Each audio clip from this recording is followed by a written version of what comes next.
racism in the world of football, or as many may know, soccer.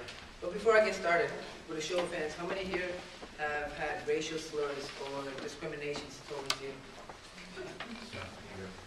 Alright, can you give me an example of what you got? I don't know. They just like they assume stuff, but and then like a slur. Sometimes it's joking, but like the beaner or like the Mexican. I'm not Mexican. Well, did it make you mad, angry, or sad? Yeah, it did.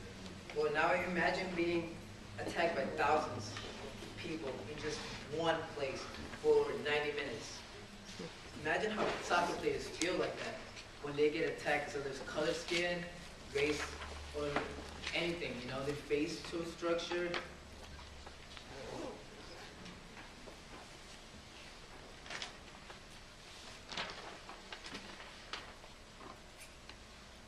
Well, my thesis is racism in professional sports has proven to have a negative impact on individual athletes who are being violated. Therefore, we officials must come up with policies that could eliminate racism in professional sports.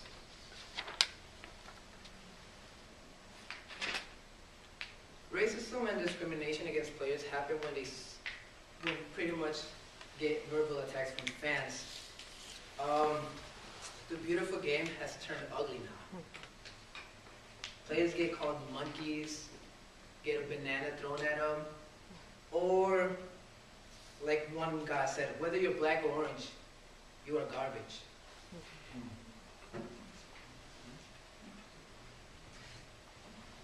Discrimination, the word discrimination comes from the Latin word discriminatio,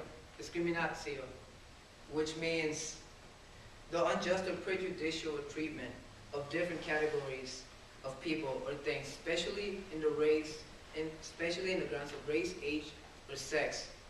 It was used in the mid-1640s, 50-ish.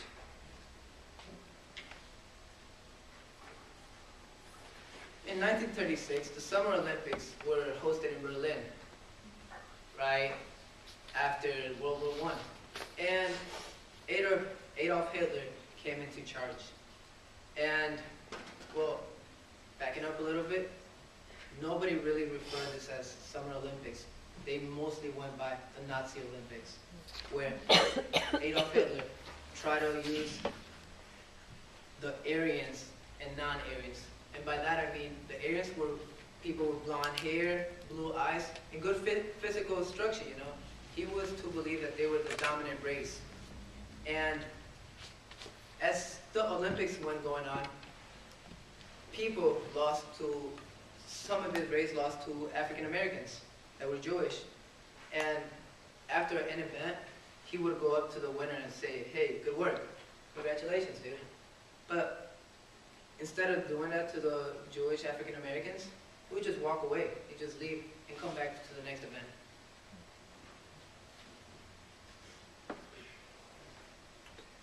There's 30, 48 years later, Jack Leslie, a good soccer player. Like we say in soccer, he was a crack. Crack. He's amazing. He was an African American as well. He was one of the first black pioneers to play in the Premier League. He used to play for a soccer team named Aston Villa. He got called to play for the national England team, which it was a big deal back then, but not a lot of black people played. And his agent called him one morning, hey, I got great news for you, dude. You're gonna be representing your country. And keep it in mind that the people that asked him to play with him didn't know he was black. So as he was playing, as he went to try out for the team and they found out he was black, they're like, nope, we don't want him there. We cannot have him playing with us. So they rejected him. He was embarrassed. He felt sad. I've read an article about his daughter who said that she's still alive today, who said how much pain it cost him, and he stopped playing. Clyde Best was one of the first pioneers to play in the Premier League.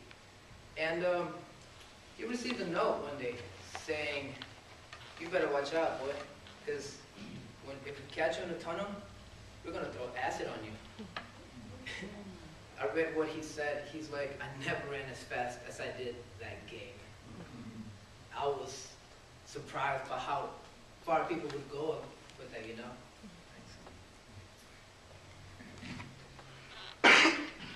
Actions against racism. FIFA, the Federación Internacional de Fútbol Association, knew that the levels of racism had started increasing, and they knew they had to do something about it. So what they try to do is they try to create banners or things where captains or even the whole team will take pictures of, saying no to racism.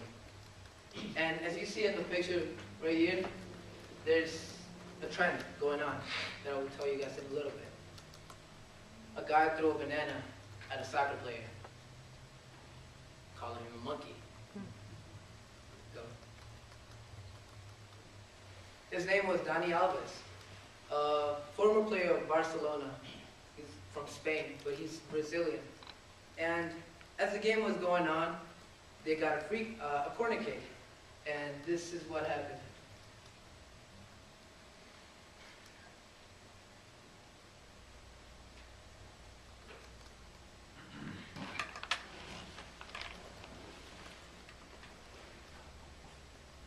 I'm sorry if there's no sound on this. So as you see, they threw a banana. Instead of him fighting or saying anything, he just decided to eat the banana. And then just went on with this game, you know? He just didn't mind. He's like, oh, free food? You know, I need this. It's good. It's good protein for you, you know? So he ate it.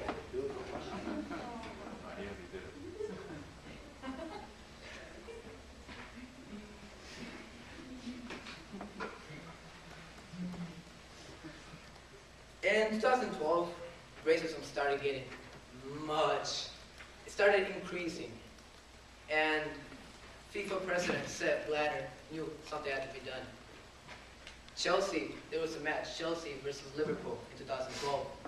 And John Terry, a former captain of England, was told to use that captain band right there that said unite against racism, so that people know that even the top players don't want this.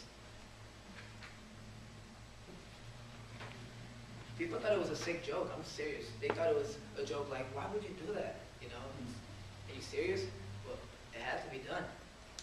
In America versus Europe, America takes a stronger stance against racism. If anything bad happens in a game, they would kick out the fans that were creating a mess and make them pay a fine, and will get expelled from ever coming to one of their games.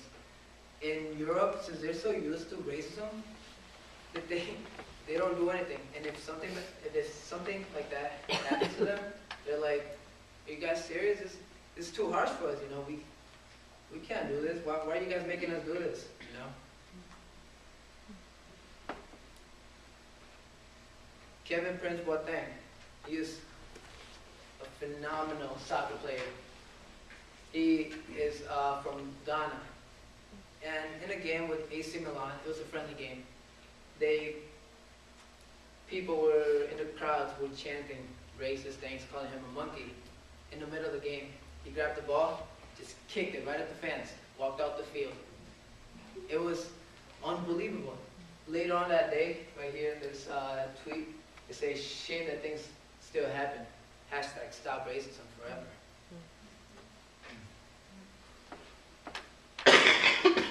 Club owners are starting to take a stance. They know that this should be stopped. And no matter how important the game is, if anything like that's going on, like racist people fighting and all that stuff, they just have the right to call up the game. No matter how big of a deal it was, they won't get a refund or anything. And it's sad for those people who are trying to enjoy this game. It should be well enjoyed, you know. There's nothing, there shouldn't be any racism while this is going on.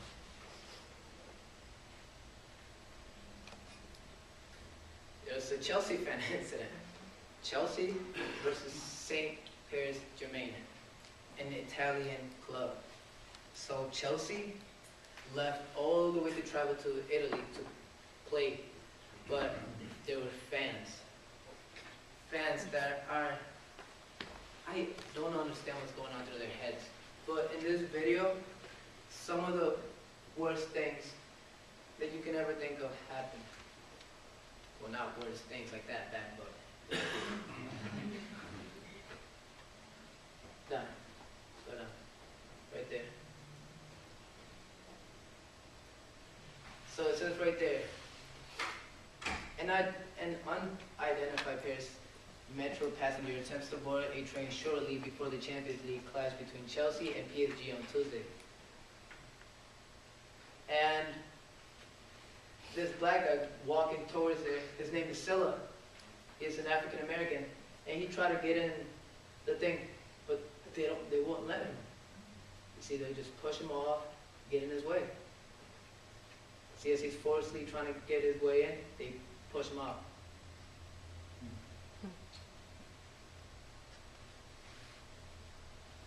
He's trying to ask him, why can't you guys let him in? Look, there's a space right there, but they're not letting him. And as that keeps going on, they start chanting, we're racist, and that's the way we like it, we like it, we like it. Boom. Just like that. Can you go back to this side?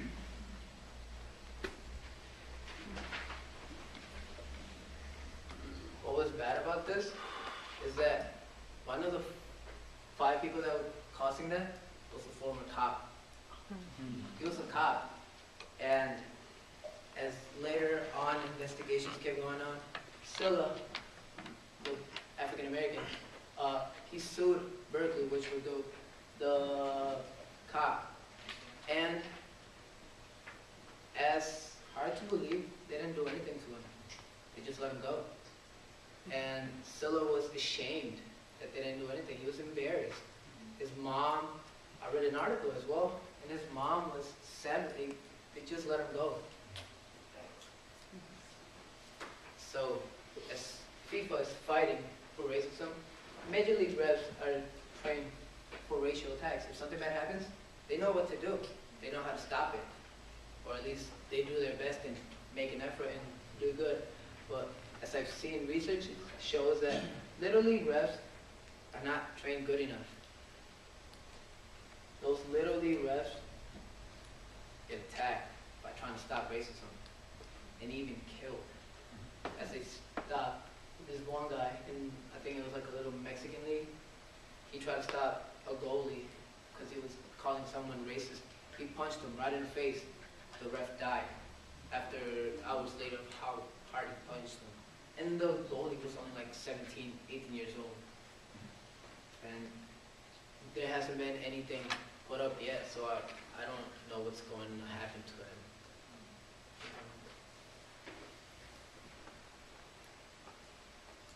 In Jerusalem, Beitar Jerusalem FC is a club. First time in over 75 years, they recruited 2 Jewish fans. Muslim players. Sorry. And a reporter said, this is the beginning of the end of this team. An announcer said, this team is going to be a dead club by the end of the season. A lot of Jewish fans stopped going to the games, boycotted it, stopped buying tickets, and the team slowly went down the drain just because of these 2 players. These 2 players were so good, but people wouldn't accept that. So every time the players got the ball, they would just yell, boo, you suck, and they would just make fun of them.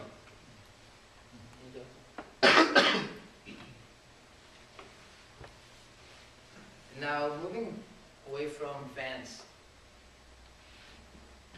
players going against each other now. Luis Suarez versus Evra, a well-known striker for Liverpool, did not want to shake a black man's hand. First of all, when the teams meet up to take pictures, they line up. And after their anthems go off, they walk in and like, hey, good luck, man, good luck.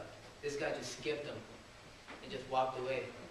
And not only that, in the match, he started saying racist things towards them. And later on got sued for doing that. John Terry, this is the one that's just blows my mind. John Terry is a captain of England. He's a really good player. But he got caught being racist to a former player from Queen Park Rangers. And the FIFA knew that something had to be done. And by that, they took away his captainship and he was no longer captain of England. People, if they wouldn't have done that, people would have thought, wow, you guys are going too easy on him. If you guys won't do something about it, what makes you guys think we're going to stop? If you guys can't even control your own players.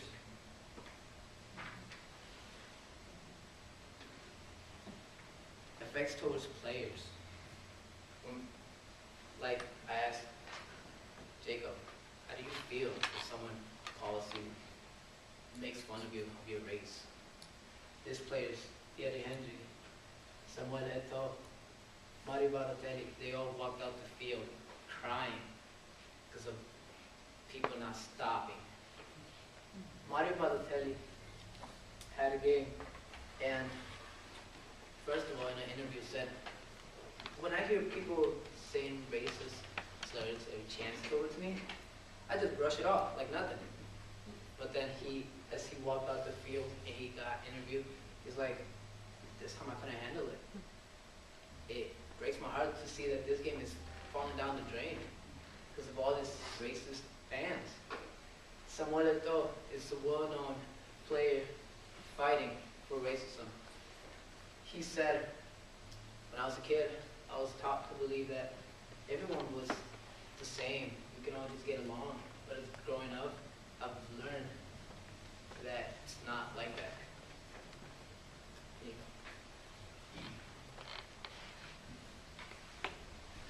Christian point of view. In John 15:12 says, this is my commandment, that you love one another as I have loved you. God sent his only son to bear all sins, to die an excruciating death, no matter what, so we can have an opportunity to be with him.